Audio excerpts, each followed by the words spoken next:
सर्वप्रथम सर्वांना श्री स्वामी समर्थ. स्वामी महाराजांच्या कृपेने तुमच्या सर्व चांगल्या इच्छा पूर्ण होत ही स्वामींचरणी प्रार्थना करते आणि आजच्या व्हिडिओला सुरुवात करते. उद्या 18 डिसेंबर 2025 मार्गशीर्ष महिन्यातील शेवटचा गुरुवार आलेला आहे. म्हणजे व्रताची सांगता करण्याचा दिवस आलेला आहे. शेवटचा गुरुवार उद्यापनाचा गुरुवार आहे.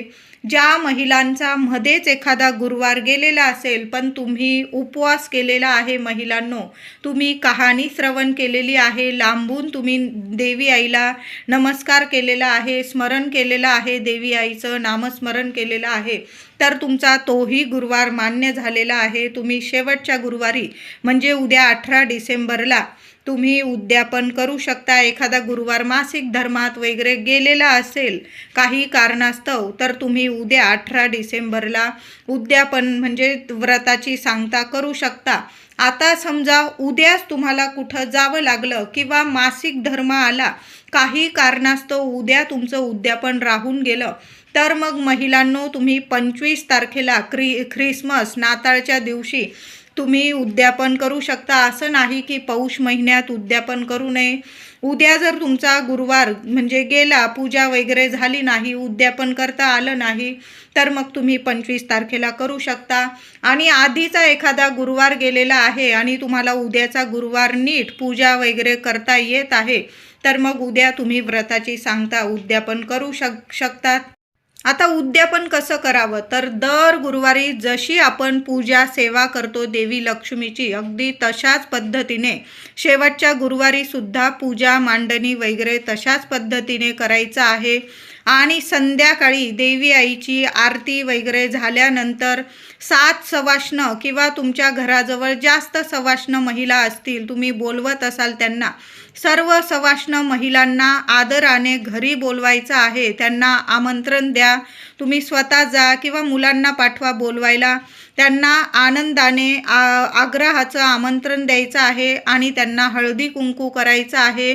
त्यांना घरी बोलवायचं आहे, त्यांना हळदी कुंकू लावायचं, त्यांना नमस्कार करायचा आहे, फळ फूल देऊन त्यांना मानपान करायचं आहे. गोड दुधाचा किंवा खीर केलेली असेल तुम्ही, ती खीर किंवा गोड दुधाचा नैवेद्य द्यायचा आहे. किंवा तुम्ही शेवटच्या गुरुवारी दरवर्षीप्रमाणे तुम्ही जर त्यांना जेव खाऊ घालत असाल, त्यांची ओटी वगैरे भरत असाल, काही ठिकाणी 7 सवाष्ण किंवा 11 सवाष्ण जेवू घातल्या जातात, त्यांना ओटी भरली जाते.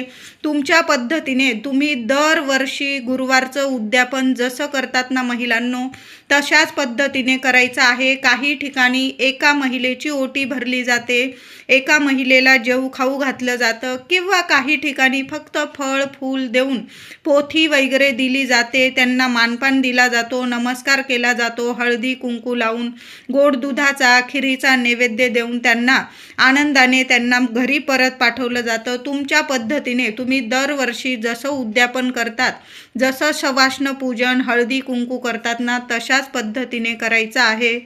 आता ज्या कुमारिका कन्या असतील, त्यांनी व्रत केलेलं असेल, तर मग तुमच्या घराजवळील ज्या कुमारिका असतील, 7 कुमारिका 5 कुमारिका किंवा 2 कुमारिका, तुम्हाला जेवढ्या कुमारिका मिळतील ना, त्यांना घरी बोलवायचं आहे. तशाच पद्धतीने जसं आपण सवाष्ण पूजन करतो, कुमारिका असल्या तरी देवी लक्ष्मी स्वरूप आपण त्यांना घरी बोलवत आहोत.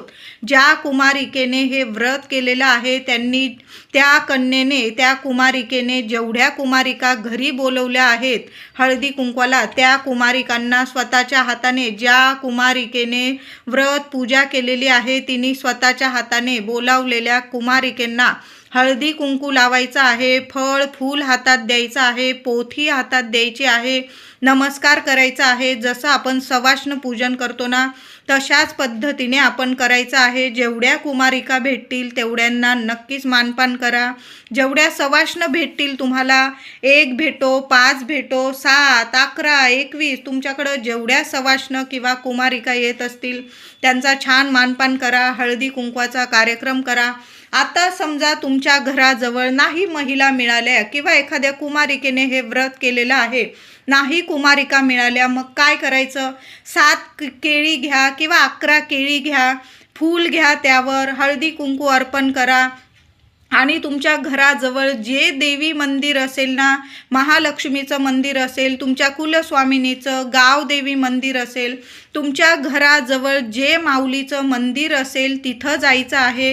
गोडाधोडाचा नैवेद्य तुम्ही जो नैवेद्य बनवलेला आहे, खीर असेल, पुरणपोळी, तो बरोबर घ्यायचा आहे. तिथं देवी आईची ओटी भरू शकतात किंवा तुम्ही फक्त 7 किंवा 11 केळी देवी आईच्या चरणी अर्पण करा. अर्पण करताना बोलून घ्यायचं आहे की हे महालक्ष्मी माता, हे माऊली, हे देवी आई, मी आज महालक्ष्मी व्रताचं उद्यापन करत आहे. माझ्या घराजवळ किंवा काही कारणास्तव नाही सवाष्ण महिला मिळाल्या मला, तर मी तुझीच म्हणजे हे फळ देऊन आज उद्यापन करत आहे, व्रताची सांगता करत आहे.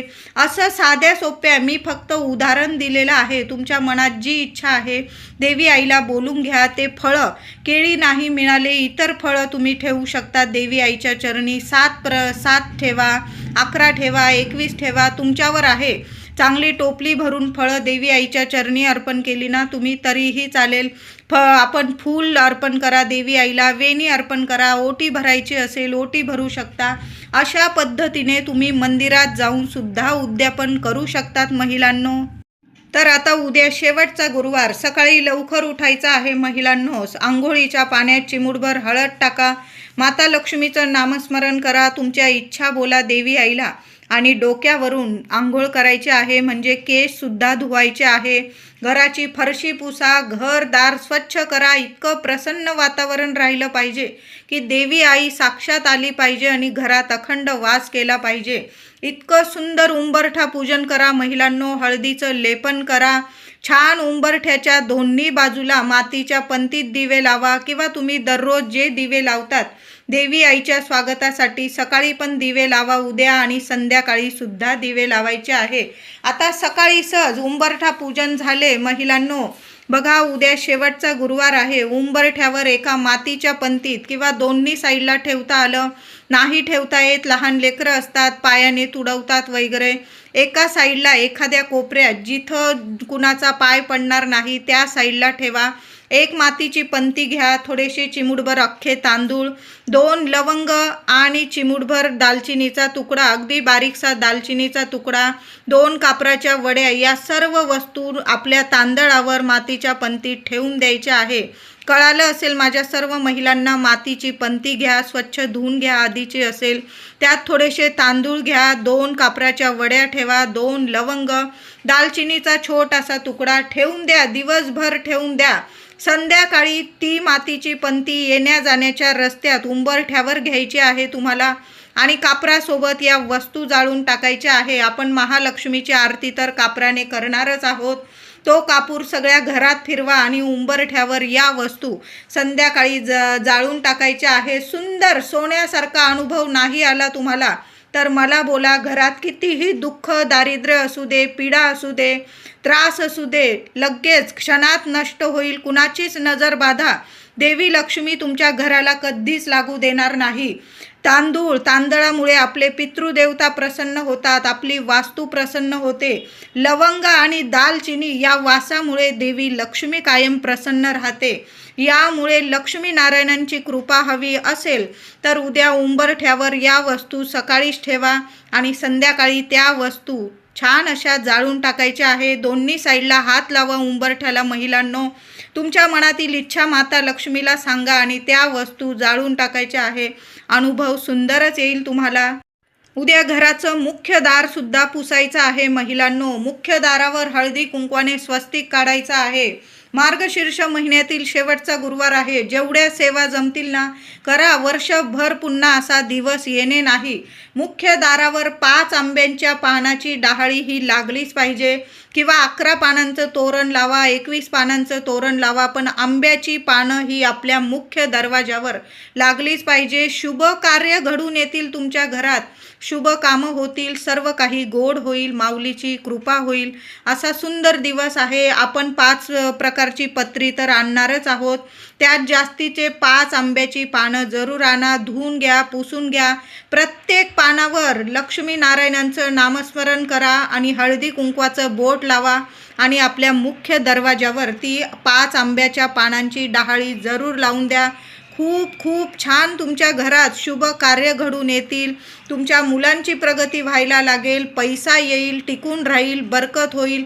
प्रत्येक कामात तुम्ही काम करत आहात, कष्ट घेत आहात, त्या कष्टाला दैवी लक्ष्मीचं फळ तुम्हाला मिळेल. लक्ष्मीनारायणांची साथ तुम्हाला मिळेल आणि छान छान चमत्कार तुमच्या आयुष्यात घडून येतील. म्हणून आंब्याची डहाळी आपल्या मुख्य दरवाजावर जरूर लावा महिलांनो. उद्या आंघोळीनंतर तुळशी मातेची सुद्धा छान अशी सेवा करायची आहे. जिथं तुळशी मातेची सेवा होते, तुळशी समोर ओम नमो भगवते वासुदेवाय नमः, ओम नमो भगवते वासुदेवाय नमः. जी महिला या मंत्राचा जप करत तुळशी मातेची सेवा करते, त्या घराचा उंबरठा त्या महिलेला माता लक्ष्मी कधीच कधी रडू देत नाही. तिच्या सर्व इच्छा आकांक्षा माता लक्ष्मी नक्कीच पूर्ण करते. तिच्या मनातली कुठलीच इच्छा माता लक्ष्मी अपूर्ण ठेवत नाही. महिलांनो, तुळशी मातेची छान पूजा करा. नवीन तुळस लावायची असेल, सुंदर दिवस आहे, नवीन तुळस लावा. तुळशीला हळदी कुंकू फुलं वाहून अक्षता वाहून पूजा करा. श्री हरी विष्णूंचा मंत्र जपा.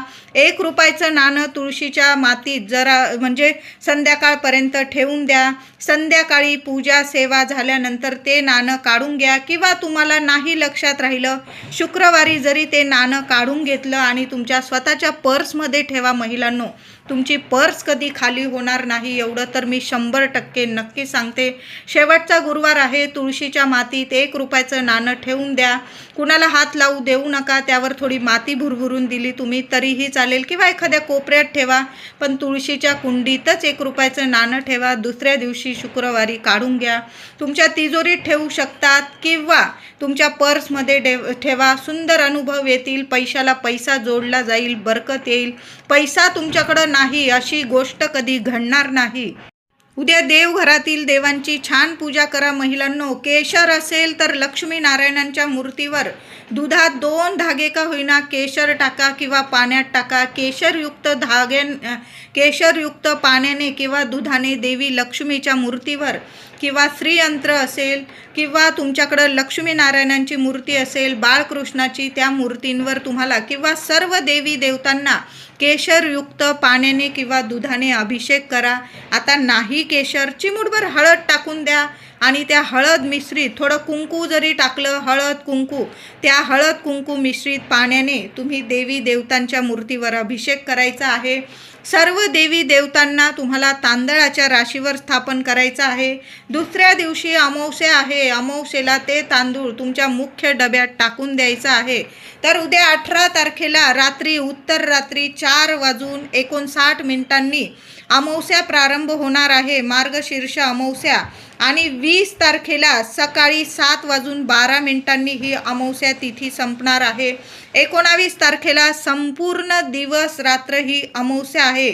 बरेच लोक म्हणतील की 18 तारखेलाच अमावस्या आहे, तर नाही, अमावस्या ही 19 तारखेला आहे. 18 तारखेला उद्यापन करताना कुठलीही अमावस्या नाही आणि कुठलंही काही नाही.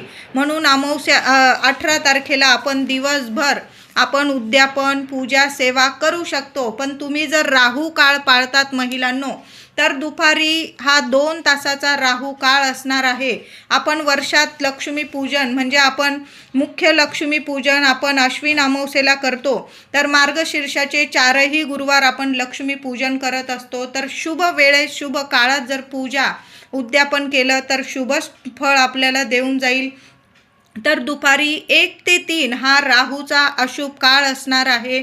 तुम्ही मानत असाल तर म्हणते, नाही तर उद्याचा दिवस संपूर्ण दिवस रात्र शुभच आहे. फक्त राहू काळ 1 ते 3 या वेळात, या काळात पूजा मांडणी करू नका. आणि घरी महिलांना सवाष्ण पूजन करताना हळदी कुंकवाला सुद्धा या वेळात, या काळात उद्यापन करू नका. खरं तर सवाष्ण पूजन, हळदी कुंकू हे मार्गशीर्ष उद्यापन आपण संध्याकाळी केलं.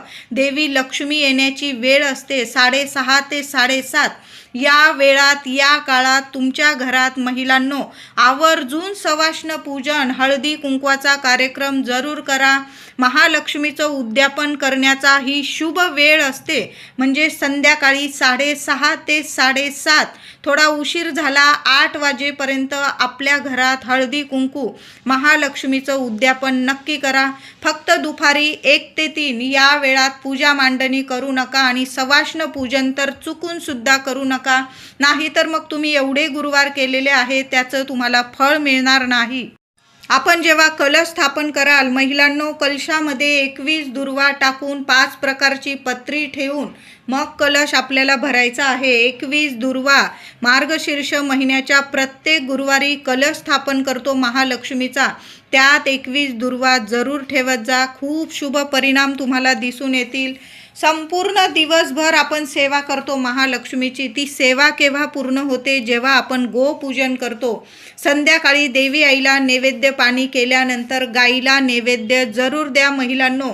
एक गुरुवार गेलेला असेल तुमचा, गाय नसेल मिळाली, आता काही हरकत नाही, पण शेवटच्या गुरुवारी आपल्याला गाईला नैवेद्य द्यायचाच आहे. समजा तुम्हाला 3ही गुरुवार गाय नाही मिळाली, तुमच्याकडून नैवेद्य गाईला देण्याचा राहून गेला, तर मग उद्या शेवटचा गुरुवार मार्गशीर्ष महिन्याच्या शेवटच्या गुरुवारी प्रत्येक महिलेने गाईला नैवेद्य जरूर द्या.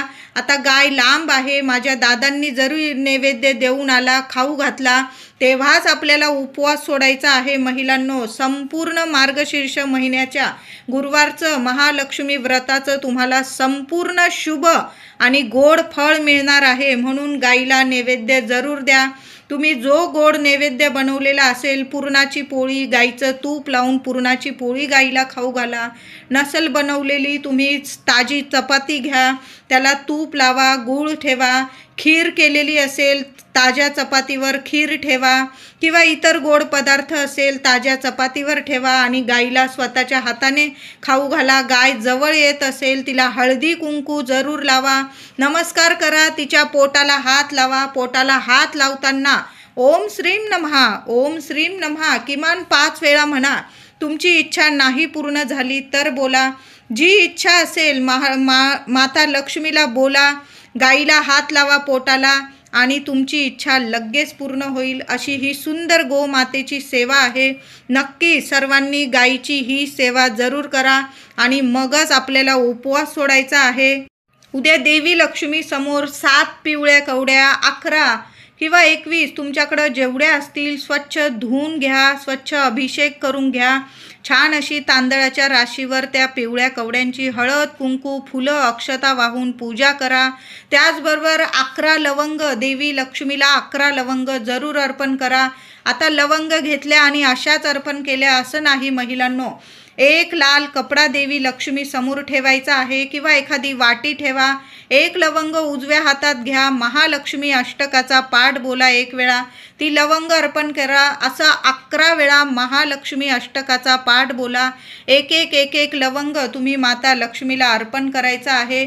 दुसऱ्या दिवशी शुक्रवार आहे, अमावस्या आहे, कुठलीही अमावस्या माता लक्ष्मीला समर्पित असते. त्या लाल कपड्यात लवंगा बांधून घ्या, त्यावर 1 रुपया, तुळशीतला 1 रुपया काढून त्या लवंगांबरोबर ठेवा. तुमच्या तिजोरीत ठेवा किंवा तुमच्या पर्समध्ये ठेवा. वर्षभर धन धान्य ऐश्वर सुख संपत्ती कशालाच कमी राहणार नाही. वर्षभर काय, त्या कायम जरी ठेवल्या ना लवंगा तुम्ही चालेल, त्या कायम तुमच्या तिजोरीत ठेवा. कधीच तुमच्या घरात पैशाला कधीच कमी राहणार नाही. सोनं नाणं तुमच्या घरात भरभराट होईल. देवी लक्ष्मीचा कायम कृपा आशीर्वाद तुम्हाला लाभत राहील. आता माता लक्ष्मीची सेवा करत आहात तर श्रीहरी विष्णूंची सेवा तर व्हायलाच हवी. विष्णू सहस्त्र नामावली तुम्ही स्वतः पठण करा किंवा यूट्यूबवर आपण जिथं पूजा मांडणी केलेली आहे तिथं छान असं स्वरात यूट्यूबवर लावून दिलं आणि माता लक्ष्मी समोर तुम्ही आसन घेऊन बसला, तुपाचा दिवा लावा आणि विष्णू सहस्त्र नामावली आपल्या वास्तूला सुद्धा ऐकू द्या. जरासं मोठ्या स्वरात लावा. लेकरा बाळांच्या कानावर सुद्धा पडलं पाहिजे. व्यंकटेश स्तोत्र 1 वेळा पठण करा महिलांनो, किंवा यूट्यूबवर ऐका, पण महालक्ष्मीच्या जवळ बसून नक्की ऐका. तुम्हाला छान अनुभव येतील. जिथं महालक्ष्मीची कृपा होणार आहे तिथं श्रीहरी विष्णूंची तुम्हाला सेवा तर करायचीच आहे. तेव्हाच महालक्ष्मीची आपल्याला कृपा प्राप्त होत असते. तुमचं माहेर महिलांनो जवळ असेल आणि तुम्ही शेवटच्या गुरुवारी माहेरी गेलेला आहात, तर आईकडून वडिलांकडून काहीही आणू नका. मूठभर खडं मीठ बरोबर घेऊन या. एखाद्या रुमालात बांधून आणा किंवा एखाद्या पिशवीमध्ये घेऊन या. काही आणू नका, फक्त खडं मीठ घेऊन या. दोन्ही घरात अखंड लक्ष्मी नांदेल. घर धनधान्याने सुख समृद्धीने भरून देईल देवी लक्ष्मी. ते मूठभर मीठ एखाद्या डब्बीत नीट ठेवून द्या. कायम ठेवून द्या तुमच्या घरात. जेव्हा पण तुम्ही माहेरी जाल ना, दरवर्षी मार्गशीर्ष महिन्यात मूठ मीठ आणा आणि त्यात भर टाकत राहा महिलांनो. नीट ते मीठ ठेवून द्यायचं आहे. महालक्ष्मीचा तुम्हाला आशीर्वाद आहे ते मीठ म्हणजे. उद्या शेवटचा गुरुवार महिलांनो, महालक्ष्मी समोर 2 विड्याची पानं ठेवा. त्यावर 1 सुपारी ठेवा. चांगली बघून ठेवायची आहे सुपारी. छोटी जरी सुपारी घेतली पूजेतील चालेल.